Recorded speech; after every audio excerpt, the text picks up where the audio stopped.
We welcome you in to a Saturday night at the Minnesota Twin Spring Training Complex in Fort Myers, Florida, as the Fort Myers Mighty Mussels take on the Dunedin Blue Jays.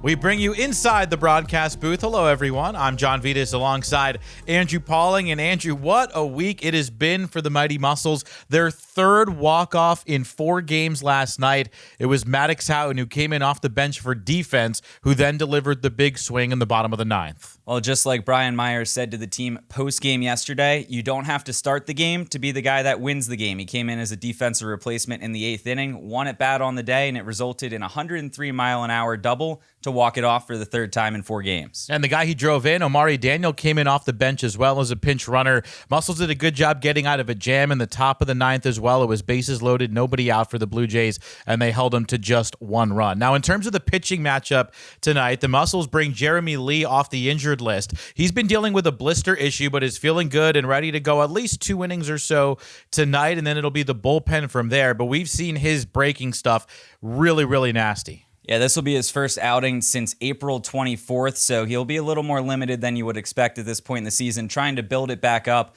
But the bullpen, pretty fresh for the Mussels. I know they have some good combinations to try to bridge the way after Jeremy Lee is done tonight. Yeah, and for the Blue Jays, it's Nolan Perry getting the start. He's a young guy drafted out of high school in New Mexico and has spent a couple of years at the complex in Dunedin and now gets his second opportunity at the low A level. Yeah, he went 3 1/3 last week against Tampa in his season debut. Very slider heavy in that outing against the Tarpons. He uses slider 42% of the time. That's something Mussels hitters are going to have to look for as the primary pitch coming from Perry tonight. So Perry gets the start tonight for Dunedin opposite Jeremy Lee in Game 5 of this series. A change defensively for the Mighty Mussels as well, as Peyton Eales will get his first start in the outfield after playing second base in the first 3 games of this series.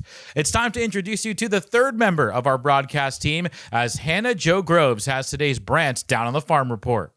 Today's Down on the Farm report takes us to Toledo, Ohio, where the St. Paul Saints won 3-1 against the Mud Hens with help from not only former Mussels, but also a former Miracle.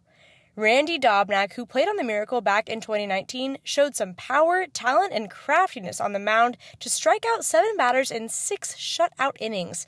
Dobnak now leads the Saints in both strikeouts and innings pitched. On offense, in the top of the 4th, Anthony Prado, who played on the Mussels back in 2021, knocked the first hit of the game, a ground ball to right to get on the bag.